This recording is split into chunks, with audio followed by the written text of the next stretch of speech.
বেশি দেরি না করে চলে গেলাম শেষমেশ আবেশ হোটেলের সেই বিখ্যাত হান্ডি বিফ খেতে। যদিও এটা আমার বাসার কাছে, কিন্তু কখনো যাওয়া হয়নি। তো শীতের রাত দেখে আমরা বাসার সবাই মিলে প্ল্যান করেছি যে এবার আমরা সবাই একসাথে হান্ডি বিফ খেতে যাব। এই তো চলে আসলাম আবেশ হোটেলে এবং এসে আমরা আমাদের খাওয়া অর্ডার করে দিয়েছি। অনেক ভিড় থাকে, আমরা আধা ঘন্টা বাইরে অপেক্ষা করতে হয়েছিল, তারপর গিয়ে সিট পেয়েছি। এই যে আমার কিউটি পাইও, সে বাইরে বের হওয়ার জন্য অনেক এক্সাইটেড থাকে।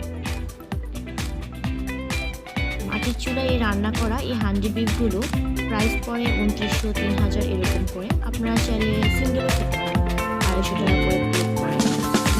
শেষমেশ আমরা অর্ডার করেছি।